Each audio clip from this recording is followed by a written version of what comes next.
UK07 रायडरने असा एक step घेतला जो कोणी एक्सेप्ट करत नव्हता। सध्या त्याच्या फॅमिलीची जी कॉन्ट्रोवर्सी चालू आहे त्या संदर्भामध्ये तो अचानक आज त्याच्या इंस्टाग्रामवर लाईव्ह आला होता। सुरुवातीपासूनच तो खूप इमोशनल होता, त्याचा पूर्ण ब्रेकडाऊन झालेला दिसत होता। त्याने खूप सेन्सिटिव्ह मुद्द्यावर सुद्धा बोललं आणि शेवटी त्याने एक असा स्ट्रीम स्टेप घेतला ज्याच्यामुळे सध्या सगळे लोक खूप चिंतेत आहेत। हा सगळा विषय त्याच्या एक्स गर्लफ्रेंडपासून सव्यापासून सुरू झाला। त्याच्याशी जवळपास 4 वर्षापूर्वी ते लग्न करणार होते, पण शेवटी दोघांचा ब्रेकअप झाला। सव्याने त्याच्यावर खूप सगळे आरोप लावले होते, ज्याच्यामध्ये चिटिंगचे सुद्धा आरोप लावले होते।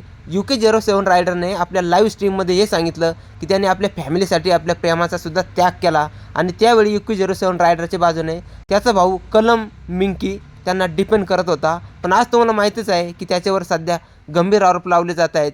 प्रूफ म्हणून त्यांनी एक ऑडिओ क्लिप सुद्धा रीलमध्ये शेअर केली होती, त्याचा एक छोटासा भाग तुम्ही पाहू शकता। सव्या डोंट पुट दूसरों को ना इन अ बैड प्लेस कि वो कुछ करते हैं या फिर फैमिली में कुछ होता है। आप भी समझो ना, जब सब कुछ इजी जा रहा है, वो बता रहा है कि वो यहाँ आया है, एवरीथिंग इज गोइंग राइट, अब क्यों दूसरे बंदे को डिप्रेशन में डाल। त्याने आपल्या भावाला कलमला इव्हिल म्हणजे वाईट व्यक्ती म्हणून संबोधलं आणि आरोप केला की मुख्यतः याच कारणामुळे सगळं काय होत आहे।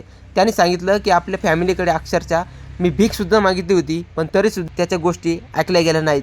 तो म्हणला जेव्हा तुमची मेंटल हेल्थ खराब होते ना, तेव्हा तुम्ही सगळ्यांना फोन करून भीक मागता। मी सुद्धा भीक मागितली भाऊ, प्लीज मला घरी बोलवा, मला घरचं जेवण खायला द्या। जवळपास 1 वर्ष झालं आहे। याच्यानंतर त्याने आपल्या पत्नी रितिकाबद्दल सुद्धा बोललं आणि त्यांच्यावर लावलेले सगळे चिटिंगचे आरोप सुद्धा नाकारले।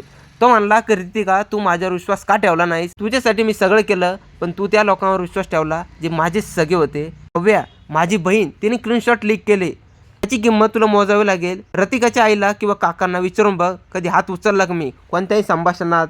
कलमने तुला वापरलं, तुला मॅन्युप्युलेट केलं, मी कधीही कोणत्या मुलीला चीट केलं नाही, कोणाला सुद्धा विचारून बघ। त्याने आपल्या आईवडिलांना सुद्धा मेसेज दिला, तुम्ही कधी विचार केला नाही का तुमची 2 मुलं आहेत, मोठ्याचं सुद्धा तुम्ही ऐकायला हवं होतं। तू खूप पर्सनल गेला, तू बाळाबद्दल सुद्धा बोललास, कसं बोलू शकतोस यार, तू माझा भाऊ आहे, तुला लाज नाही वाटली का? आणि शेवटी त्यांनी व्ह्युअर्सना सुद्धा विनंती केली की उत्तराखंड पोलिसांना टॅग करा आणि त्यांना सांगा की या सगळ्या क्रिमिनल्सला अटक करा। याच्यानंतर अचानक 140 पेक्षा जास्त स्पीडमध्ये गाडी चालवत होता आणि अचानक गाडी क्रॅश करतात, ती खूप भयानक होतं। आता कॉन्ट्रोवर्सी तर होतच राहील, पण ती सगळं बाजूला ठेवूया, ही गोष्ट खरंच खूप सिरियस आहे।